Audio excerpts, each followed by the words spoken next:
히브리서 4장 14절로 16절까지 말씀입니다. 함께 봉독합니다. 그러므로 우리에게 큰 대제사장이 계시니 승천하시니 곧 하나님의 아들 예수시라. 우리가 믿는 도리를 굳게 잡을지어다. 그러므로 우리는 긍휼하심을 받고 때를 따라 돕는 은혜를 얻기 위하여 은혜의 보좌 앞에 담대히 나아갈 것이니라. 그러므로 우리는 긍휼하심을 받고 때를 따라 돕는 은혜를 얻기 위하여 은혜의 보좌 앞에 담대히 나아갈 것이니라. 아멘. 자리에 앉으시면서 인사 나눕니다. 주님께서 당신을 너무나 사랑하십니다. 주님께서 우리 모두를 사랑하시고 또한 하나님께서 우리에게 크고 놀라운 은혜들을 더하여 주실 줄로 믿습니다. 함께 오늘 본문의 제목을 고백합니다. 은혜의 보좌 앞에. 함께 나누신 히브리서 4장 14절 이하의 말씀을 중심으로 해서 은혜의 보좌 앞에라는 제목으로 오늘 우리가 함께 주신 은혜를 나누기를 원합니다. 우리가 오늘 이 아침에도 이 주의 성전에서 함께 예배드릴 수 있는 것이 얼마나 큰 은혜이고 얼마나 복된 시간인지 모릅니다. 여러분들 주일 이 주님의 전을 찾으시면서 얼마나 기대와 또한 설레임으로 주님의 전으로 여러분들의 발걸음을 향하셨는가? 여러분들 그 하나님의 크고 놀라운 은혜들을 놓치지 않게 되기를 주님의 이름으로 간절히 축원을 드립니다. 오늘 우리가 생각하고 살펴보는 이 히브리서는 신약 가운데 있는 구약이라는 별명을 가지고 있습니다. 그래서 그 별명이 보여주듯이 내용도 조금 우리에게 난해하게 다가올 때가 많이 있습니다. 그 해석도 모함으로 우리에게 주어질 때가 많이 있습니다. 그러나 그 결론은 참으로 간단합니다. 예수 그리스도께서 이 땅에 오심으로 말미암아서 구약에서 우리에게 제시한 그 모든 율법과 또한 그 모든 제도들, 하나님 앞에 나아가기 위한 그러한 모든 것들을 단 한 가지 예수 그리스도의 보혈로 말미암아서 다 제하여 버리고 우리가 하나님 앞으로 나아갈 수 있는 은혜, 하나님 앞에 설 수 있는 귀한 사랑을 얻게 되었다라는 사실이 히브리서가 우리에게 이야기하는 그러한 말씀인 줄로 믿습니다. 그래서 하나님의 보좌 앞에, 은혜의 보좌 앞에 담대히 나아갈 수 있다라는 사실을 오늘 성경은 우리에게 끊임없이 말씀하고 있습니다. 본래 우리가 하나님 앞에 선다라는 이 사실은 굉장히 두려운 일들이었습니다. 구약의 제사법은 늘 짐승을 잡아서 그 피를 제단에 뿌려야 했습니다. 그리고 그 짐승들을 각을 떠서 번제로 하나님께 올려드리고 그 피를 통해서 우리가 속죄함을 얻어야 하는 그러한 일들이 우리 가운데에 끊임없이 제시되었는데 히브리서 신약에 와서는 더 이상 우리가 짐승의 피를 뿌릴 필요도 없고 더 이상 우리가 짐승의 제사를 번제로 올려드릴 필요도 없다라는 사실을 우리에게 강조하면서 이제 예수 그리스도로 말미암아서 새로운 시대가, 우리 주 예수 그리스도로 말미암아서 하나님의 참된 은혜의 시대가 우리 가운데에 펼쳐졌다라는 것을 강조하고 있습니다. 무엇을 통해서요? 오직 예수 그리스도의 보혈의 피로 말미암아서 그 피가 우리를 정결케 하고 우리로 하여금 하나님 앞에 설 수 있는 은혜를 주었다라고 말씀하고 있는 것입니다. 그래서 히브리서 10장 19절은 우리에게 이렇게 말하고 있습니다. 형제들아, 우리가 예수의 피를 힘입어 성소에 들어갈 담력을 얻었나니 라고 말씀하고 있습니다. 히브리서 기자가 담력이라는 이 표현을 쓰고 있는 그 이유는 이전까지는 어느 누구도 하나님 앞에 달려나갈 수 없었다라는 것입니다. 그런데 예수 그리스도의 보혈의 피를 힘입어서 우리가 하나님 앞에 나아갈 수 있는 사람이 되었다라는 사실을 강조하고 있는 것이에요. 하나님 앞에 서는 것이 두렵고 떨리는 그러한 일들이었습니다. 그 두려움과 떨림을 제거할 수 있는 그 기준이 무엇이었느냐? 해결책이 무엇이었느냐? 예수 그리스도의 피를 힘입어. 여러분들, 예수 그리스도의 보혈로 말미암아서 그 보혈의 힘을 덧입어서 여러분들이 오늘 이 아침에 주의 전에 나올 수 있게 되었음을 의심치 말기를 주님의 이름으로 간절히 축원을 드립니다. 그래서 히브리서가 말하는 예수의 피를 힘입어라는 이 한마디의 단어가 우리에게는 은혜이고 축복이라는 사실을 결코 잊지 말아야 할 줄로 믿습니다.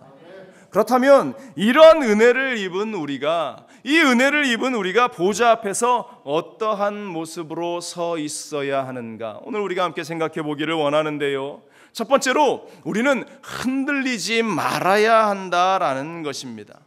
은혜의 보좌 앞에서 결코 우리의 믿음이 흔들리지 말아야 한다라는 사실입니다.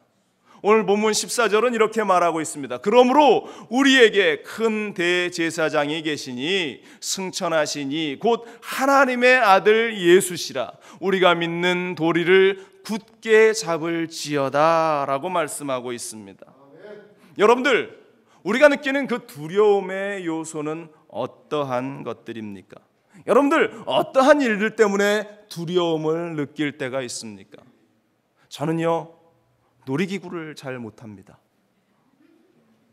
그게 그렇게 무서워요?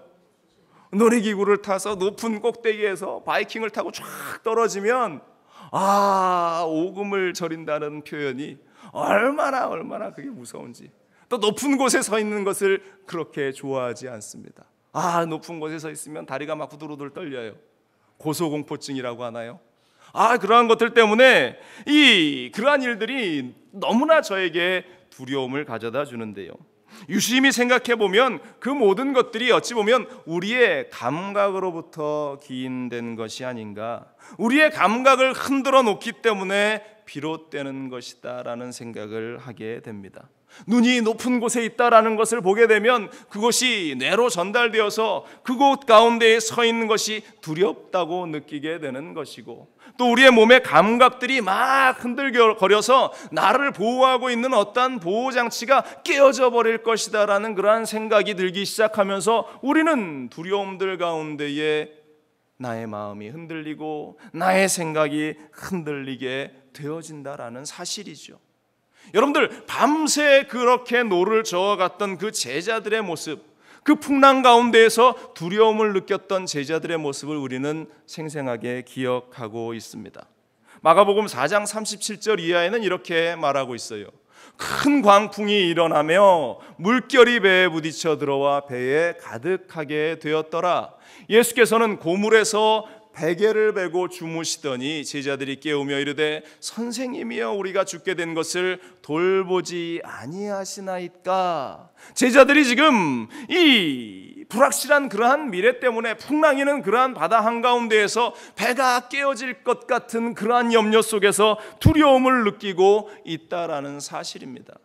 그들에게는 자신의 배가 깨어질 것 같은 그러한 강한 바람이, 풍랑이 두려움의 요소로 다가왔다라는 것입니다.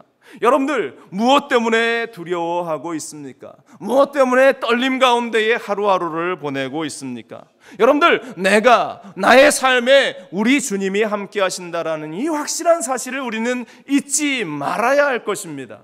그 나의 보호하심이 되시는 예수 그리스도를 우리가 잊지 않으면 아무리 풍랑이 일어도 우리가 두려워하지 않을 텐데, 제자들처럼 예수님이 계신다라는 사실을 잊어버리니까, 예수님이 함께하고 있다라는 사실을 잃어버리니까 그들은 우왕좌왕하면서 두려워하고 떨고 염려하고 걱정하고 있었다라는 것입니다. 오늘 성경은 두려움을 주는 그러한 인생의 풍랑과 같은 그러한 현장 가운데에서 흔들리지 않는 비결을 무엇라고 이야기합니까? 우리가 믿는 도리를 굳게 잡으라고 말하고 있습니다. 우리가 예수 그리스도를 믿는 그 믿음을 굳게 붙들고 있을 때에 우리는 흔들리지 않고, 흔들린다 할지라도 두려워하지 않고 두려움이 떠나가고 그 가운데에서 예수 그리스도와 함께 우리는 승리할 수 있게 된다라는 사실을 끊임없이 우리에게 말씀하고 있는 것입니다. 여러분들 인생을 살아오시면서 어떠한 삶을 사셨어요? 우리의 인생이 풍랑 하나 없이 잠잠한 인생을 살아왔습니까? 결코 그러한 인생은 없습니다. 사람에게 따라 다르겠지만, 그 사이즈가 틀리겠지만 모든 사람에게는 다 풍랑이 있어요. 모든 사람에게는 다 비바람이 다가오는 것이 인생이라고 이야기합니다. 그 풍랑과 그 바람 가운데에서 우리가 보호함을 받을 수 있는 것은 바로 우리의 인생 가운데 예수 그리스도라는 믿음의 그 든든한 버팀목을 우리가 붙들고 있을 때에 가능하다라는 사실입니다. 풍랑이 일어요.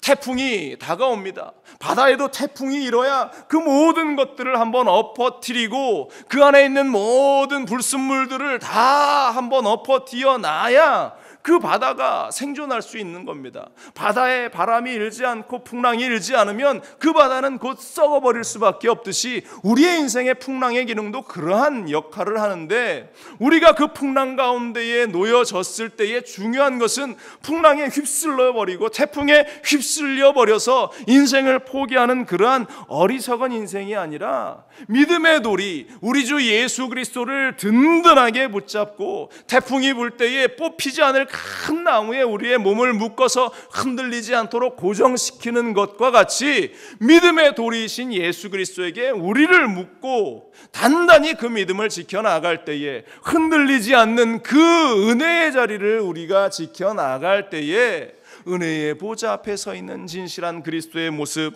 진실한 하나님의 은혜가 넘쳐나는 이들의 모습이 우리 가운데에 넘쳐나게 된다라는 사실입니다. 그런데 여러분들, 중요한 것이 그 예수 그리스도라는 그러한 든든한 버팀목에 우리를 묶어주는 것이 바로 성령이라는 것입니다. 그래서 우리가 매일매일 성령의 충만함을 받으라고 말씀하는 것이, 성령께서 우리로 하여금 예수 그리스도 안에 단단히 우리가 붙잡힌 바 되고 묶인 바 되도록 우리를 붙잡아 주시는 그것, 바로 그것이 성령의 역할이고 우리를 인도하시는 그 성령의 은혜라는 사실을 우리는 기억해야 할 줄로 믿습니다. 그래서 매일매일 성령 충만을 위해서 우리는 끊임없이 기도하고 성령님과 동행하면서 흔들리지 않는 믿음을 가지는 것, 바로 우리가 은혜의 보좌 앞에 서 있는 자의 첫 번째 모습임을 기억해야 할 줄로 믿습니다. 두 번째로 우리가 기억해야 할 것, 은혜의 보좌 앞에서 우리가 어떠한 모습으로 서 있어야 하는가? 바로 아버지의 마음을 아는 삶을 살아야 한다라는 사실입니다. 따라합니다. 아버지의 마음을 아는 삶을 살아야 합니다. 은혜의 보좌 앞에 있다면, 그 은혜의 보좌 앞에 있다면 우리는 그 아버지의 마음을 아는 삶을 살아야 합니다. 오늘 15절은 이렇게 말합니다. 우리에게 있는 대제사장은 우리의 연약함을 동정하지 못하실 리가 아니요 모든 일에 우리와 똑같이 시험을 받으신 이로되 죄는 없으시니라 말씀하고 있어요. 우리 아버지 하나님은 우리의 마음을 너무나 잘 알고 있다라는 것입니다. 우리는 늘 얘기합니다. 우리 부모님과 우리 자녀들과 세대 차이가 너무 크다라고 이야기합니다. 부모가 자녀들의 마음을 알아주지 않는다라고 이야기합니다. 자녀들 역시 그 부모의 마음을 몰라준다라고 부모님들 역시 그렇게 이야기합니다. 그런데 반면 동병상련이라는 그러한 단어가 있지 않습니까? 아픔을 당해본 사람이 그 아픔을 아는 것처럼, 고통을 당해본 사람이 그 고통을 당한 사람의 마음을 아는 것처럼, 다리가 부러져서 깁스를 해본 사람이 깁스를 하고 다니는 사람의 그 마음을 얼마나 답답하겠는가, 얼마나 힘들겠는가 하는 그 마음을 아는 것처럼, 우리 하나님이 우리의 마음을 몰라주시는 것이 아니라, 우리 아버지 하나님께서 나를 모른다라고 하시는 것이 아니라 우리의 모든 상황과 사정과 우리의 모든 인생의 여건을 다 알고 계신다라는 것을 오늘 히브리서 기자는 우리에게 말씀하고 있는 것입니다. 이것은 단지 어떤 육신의 아픔 차원의 그러한 문제가 아니라 죄악으로 말미암아서 영원히 죽을 우리의 인생을 주님께서 아시고자 하늘 보좌를 버리고 이 땅 가운데 오셔서 낮고 천한 그 고통의 자리, 죽음의 자리, 멸망의 자리를 경험하시면서 우리의 상황을 바라보셨고 그것을 아시는 것, 그래서 모든 일에 우리와 똑같이 시험을 받으신 이 모든 것들을 알고 계시는 우리 아버지 하나님의 그 마음을, 우리 아버지 하나님의 그 모습을 우리의 삶 가운데에 나타내 보여주셨다라는 것입니다. 여러분들, 이것이 은혜라는 것입니다. 바로 이것이 하나님이 우리에게 허락하신 놀라운 은혜라는 것입니다. 그럼에도 불구하고 이 땅을 살아가는 우리 인생들은 끊임없이 나만 알아달라고 하나님께 요구합니다. 여전히 내 아픔을 알아달라고 하나님께 그렇게 이야기합니다. 그러나 우리의 믿음의 핵심이 무엇인가? 하나님이 우리의 아픔을 알기 위해서 십자가를 택하신 것처럼 그 아들 예수 그리스도를 이 땅에 보내시면서 십자가의 고난의 현장 가운데에서 그 아픔을 동일하게 겪으셨던 것처럼 은혜의 보좌 앞에서 우리 역시, 저와 여러분들 역시 아버지 하나님의 마음을 알기 위해서 발버둥 치는 인생을 살아야 한다라는 사실입니다. 여러분들 얼마나 하나님의 마음을 알고 이 세상을 살아가십니까? 내 가운데에 하나님의 마음이 있습니다라고 자신 있게 이야기할 수 있는 분들이 과연 얼마나 있습니까? 앞서 이야기했듯이 끊임없이 나를 알아달라고, 내 상황을 좀 알아달라고, 내 억울함을 좀 알아달라고 우리는 그렇게 외치고만 있지 않습니까? 내가 기도하면서 하나님의 마음을 좀 알게 하여 주옵소서. 내가 하나님께 기도하면서 내가 하나님의 뜻을 좀 알아서 그 길을 걸어 나갈 수 있게 하여 주옵소서. 여러분들, 과연 내가 그렇게 기도하고 있는가? 성경에 나오는 탕자의 비유를 우리는 너무나 잘 알죠. 모든 것을 주고자 했던 그 아버지의 마음을 몰라주었던 그 아들입니다. 그는 끊임없이 아버지에게 나의 분깃을 달라고, 나의 것을 달라고 요구합니다. 누가복음 15장 12절에 보면 이렇습니다. 그 둘째가 아버지에게 말하되 아버지여, 재산 중에서 내게 돌아올 분깃을 내게 주소서. 나에게 줄 것을 좀 미리 주십시오. 아들이 아버지에게 그렇게 졸라대고 있는 모습입니다.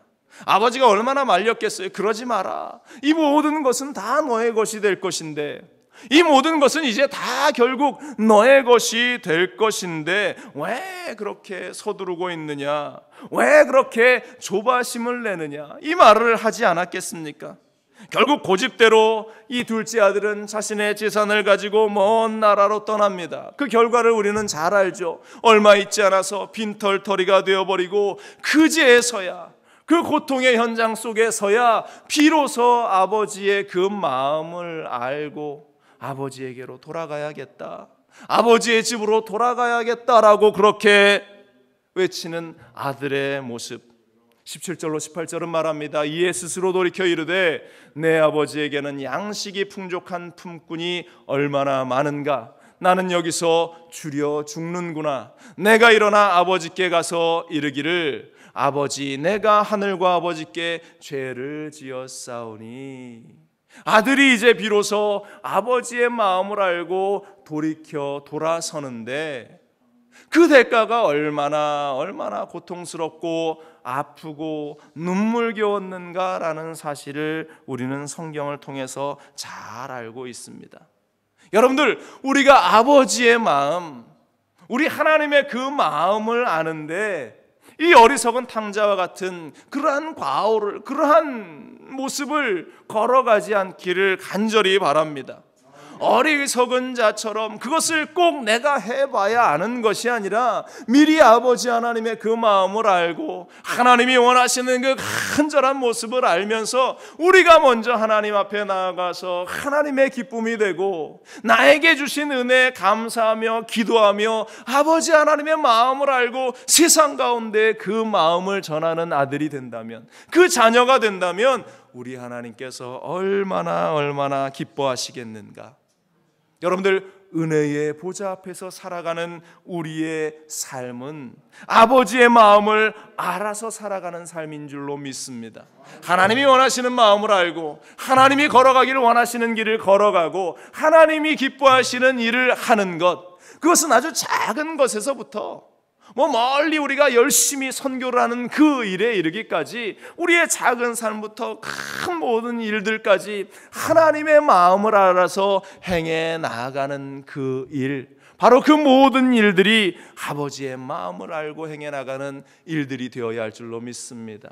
그래서 내가 가정에서 우리 어머니들이 밥을 지을 때도 하나님의 마음으로, 우리 아버지들이 일터에서 일을 할 때도 하나님 아버지의 마음으로, 또 우리가 교회에서 헌신하고 충성하고 봉사할 때도 아버지의 그 마음을 가지고, 또 우리가 수고하고 애쓰는 모든 일들 가운데에서도 아버지의 마음으로, 우리 예수님이라면 어떻게 했을까라는 그 마음으로 서로 사랑하고 포용하는 그 마음을 우리가 가질 수 있기를 주님의 이름으로 간절히 축원을 드립니다.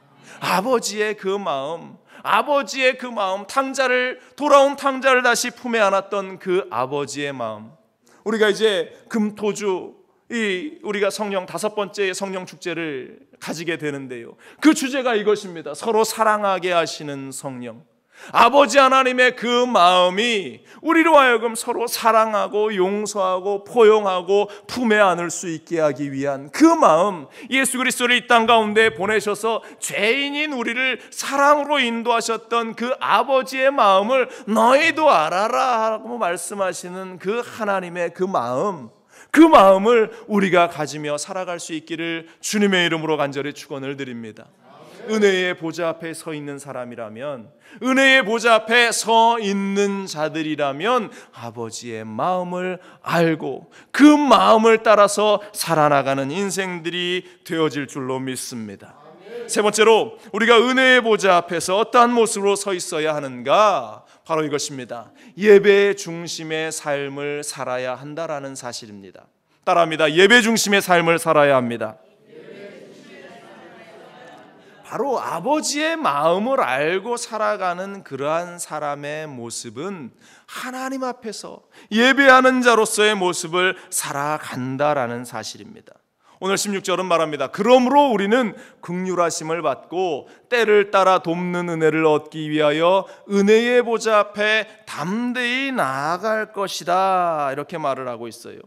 때를 따라 돕는 은혜를 얻기 위해서 은혜의 보좌 앞에 서야 한다라고 말하는 이 말씀은 바로 우리의 삶이 하나님 앞에 드리는 예배자로서의 삶을 사는 것을 말씀하고 있는 것입니다.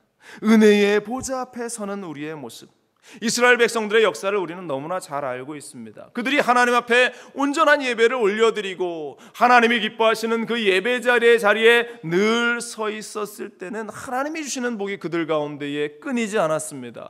모든 나라들보다 머리가 되게 하시고 또한 모든 민족들보다 으뜸이 되게 하셨던 그 하나님의 역사들이 온전한 예배를 드리는 이스라엘 백성들 가운데 넘쳐났죠. 그런데 그들이 그렇지 못하고 우상을 숭배하고 자기의 욕심과 자신의 자랑만을 쫓아서 살아나갔을 때 이방 나라의 포로가 되고 가진 것도 다 빼앗기는 그러한 멸망의 길에 그들은 서 있을 수밖에 없었다. 히스기야 왕의 예만 봐도 우리는 너무나 잘 알고 있어요. 그가 죽을 병에 걸렸습니다. 고통 가운데 있었던 그 히스기야 왕이 얼굴을 벽에 향하고 하나님께 기도하기 시작합니다. 하나님께 이렇게 기도합니다. 히스기야가 낯을 벽으로 향하고 야훼께 기도하여 이르되 야훼여 구하오니 내가 진실과 전심으로 주 앞에 행하며 주께서 보시기에 선하게 행한 것을 기억하옵소서 하고 히스기야가 심히 통곡하더라. 하나님께 우리가 이렇게 기도하며 매일 하나님을 찾을 수 있게 되기를 간절히 축원을 드립니다. 여러분들이 문제가 있습니까? 가정에 여러 가지 문제가 있을 수 있고 사업에 문제가 있을 수 있고 인생의 히스기야처럼 질병이 다가와서 내 살 날이 얼마 남지 않았다라는 그러한 시한부의 선고를 받을 수도 있습니다. 그러나 우리가 하나님께 기도하면 이 히스기야처럼 하나님, 내가 하나님의 마음을 알고 내가 아버지의 마음을 알고 이렇게 열심히 달려오지 않았습니까? 하나님 나에게 조금 더 기회를 주신다면 하나님의 마음을 내가 끝까지 놓치지 않겠습니다. 우리가 그렇게 기도해야 할 줄로 믿습니다. 예배의 자리로 나와서 기도하며 하나님을 찾는 우리가 되어야 할 줄로 믿습니다. 그러자 이사야에게 어떠한 말씀이 임합니까? 6절에 이렇습니다. 내가 내 날에 15년을 더할 것이며 내가 너와 이 성을 아수르 왕의 손에서 구원하고 내가 나를 위하여 내 종 다윗을 위함으로 이 성을 보호하리라 하셨다 하라. 하나님께서 이 히스기야의 생명을 15년 더 연장시키시고 또한 그 이스라엘을 하나님의 은혜 가운데에 보호하시고 지키시는 그 은혜의 역사를 이 예배의 자리에 서 있는 히스기야를 통해서 허락해 주셨다라는 것입니다. 여러분들, 우리의 삶의 현장에도 이러한 기적들을, 이러한 하나님의 은혜들을 경험할 수 있게 되기를 간절히 축원을 드립니다. 오늘날 우리가 살아가는 인생의 현장 가운데에 어려운 일들이 많이 있습니다. 우리가 죄악 가운데 넘어지기도 하고 또 힘들어서 깨어지는 인생을 경험할 때도 많습니다. 앞서 살핀 대로 풍랑이 일어서 우리의 인생의 배가 좌초될 위기에 처하는 그러한 일들도 비일비재하게 우리 가운데에 일어납니다. 그러나 우리가 은혜의 보좌 앞에 서 있는 자라면, 하나님의 보좌 앞에 나갈 그러한 은혜를 얻은 자라면, 그러한 믿음을 가지고 살아가는 자라면 그 문제들은 더 이상 우리에게 문제로 다가오지 않을 것이고 하나님의 능력을 경험하는 기회가 될 것이고 하나님의 축복을 경험하는 시간이 될 것이고 그것들로 말미암아 간증할 수 있는 그 은혜를 누리는 귀하고 복된 축복의 시간으로 바뀌어질 것을 우리는 잊지 말아야 할 줄로 믿습니다. 제가 지난 주간 여러분들 기도해 주셔서요 25번째 PWC 대회 세계 오순절 대회에 참석하고 돌아왔습니다. 캐나다 캘거리라는 작은 도시에 수많은 주님의 사역자들이 모였어요.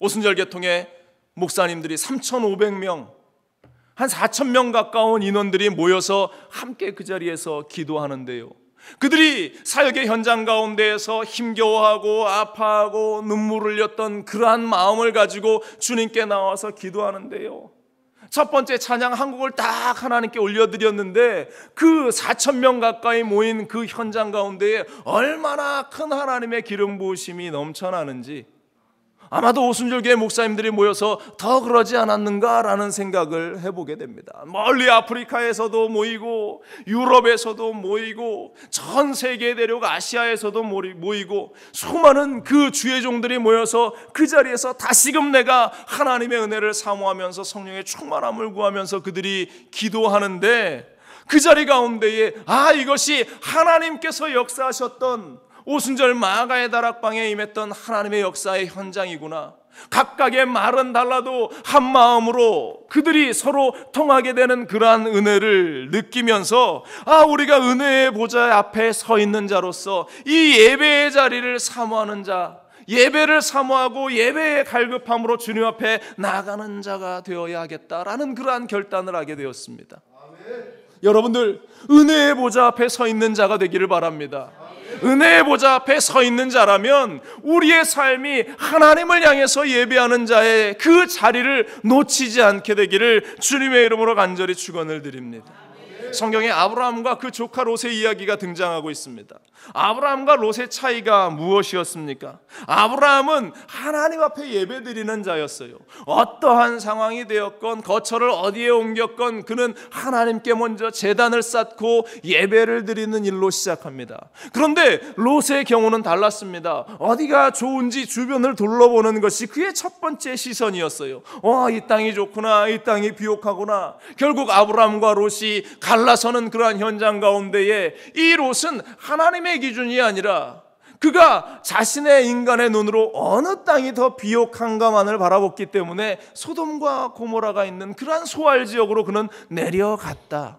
결국 예배하지 않은 그가 갔던 그 걸음의 끝은 무엇입니까? 가지고 갔던 모든 것도 잃어버리고 한마디로 망하게 되는 꼴로 그가 어찌하여서 아브라함의 도움으로 다시금 살아날 수 있는 그 은혜를 누리게 되는 그러한 비참한 현실이 이 조카 롯에게 펼쳐졌던 그 일, 그런데요, 예배 중심으로 살아갔던 아브라함은 기근이 있어도 하나님이 그를 먹이시고 어려움이 있어도 그를 붙드시고 비록 조금의 실수가 있다 할지라도 다시금 돌아오게 하시는 그 은혜들, 바로 그것이 은혜의 보좌 앞에 서 있는 예배하는 하나님의 사람들의 모습이라는 사실을 성경은 우리에게 끊임없이 이야기합니다.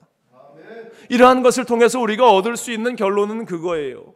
우리가 은혜의 보좌 앞에 있다면 하나님과의 관계가 최우선이지 인간적인 판단과 인간적인 지식은 아무런 소용이 없다라는 것, 내가 생각하고 내가 주장하고 내가 강조하는 것 아무런 소용이 없다라는 것, 우리가 하나님의 마음을 알고 흔들리지 않는 그 믿음을 가지고 내가 하나님의 마음을 알아서 예배의 자리를, 기도의 자리를 지켜 나아가는 것, 바로 그것이 복받는 인생이고 바로 그것이 형통한 삶이라는 사실을 성경은 우리에게 강조하고 있습니다. 여러분들, 은혜의 자리가 여러분들에게 있습니까? 우리의 현실은 쉽지 않습니다. 갈수록 힘이 듭니다. 가정도, 직장도, 우리의 삶도 예측할 수 없는 여러 가지 일들이 우리 가운데에 펼쳐집니다. 내 힘으로는 도저히 대처할 수 있는 능력이 없어 낙심할 때가 너무나 많이 있습니다.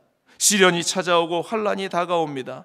그런데 그러한 인생 속에 필요한 것은 우리 주님의 은혜이고 긍휼이라는 사실입니다. 바로 예배자로서 하나님 앞에 서 있는 것입니다. 하나님의 임재하심 가운데에 사로잡히는 그러한 인생이라는 것입니다. 16절 다시 보세요. 이렇습니다. 그러므로 우리는 긍휼하심을 받고 때를 따라 돕는 은혜를 얻기 위하여 은혜의 보좌 앞에 담대히 나아갈 것이니라.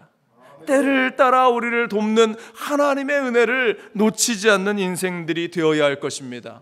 이를 위해서 우리는 하나님의 은혜의 보좌 앞에 서서 아버지의 마음을 알고 하나님께 예배하며 나아가는 매일의 삶, 그 예배가 오늘 이 자리에서 드리는 주일 예배 한 번으로 끝나는 것이 아닙니다. 그 예배는 우리의 삶 가운데에서 매일매일 지속되어져야 하는 것이에요.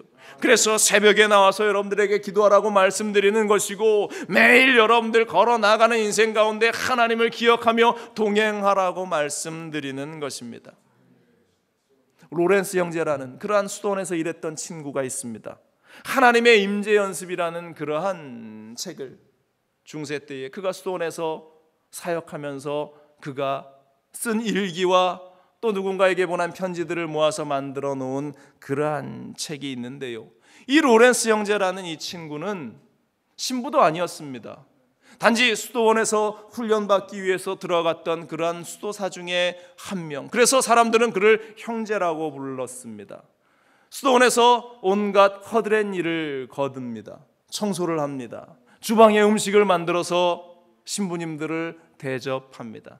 수도원을 찾아온 사람들을 대접합니다. 식당에 물기가 가득한 바닥을 걸레로 닦는 일을 합니다. 그런데요, 그는 그 가운데에서 하나님의 임재하심을 매일 경험합니다. 하나님이 자신과 함께 하심을 경험합니다. 그 물기를 닦는 그 바닥에 그 걸레질 가운데에서 하나님이 자신과 함께하고 있다는 사실을 그는 느낍니다. 매일같이 자신과 함께 하셨던 하나님의 역사하심을 일기로 기록합니다. 또 자신의 친구 신부에게 편지를 써서 하나님이 어떻게 역사하셨는가를 그가 이야기합니다. 그 친구 신부가 그의 편지를 모으고 그의 행적들을 모아서 책을 펴내 오늘날의 많은 사람들이 그 은혜의 자리에 함께 섭니다. 바로 그것이 하나님의 임재 연습이라는 그러한 책인데, 바로 이것이, 이 책이 우리에게 이야기하는 것은 하나님의 임재하심을 우리의 삶 가운데서 늘 경험하고 늘 느끼면서 오늘 이 예배의 자리뿐만 아니라 우리가 나가서 이제 걸어가는 세상의 현장 가운데에서, 직장의 삶 가운데에서, 또한 세상의 사람들과 대화하는 그러한 현장 속에서 그 하나님의 임재하심은 끊이지 않아야 한다라는 사실, 바로 이것이 은혜의 보좌 앞에 서 있는 자들의 모습이다라는 것입니다. 여러분들 우리의 삶이 힘듭니까? 내 삶이 환경이 힘들어서 힘든 것이 아니에요.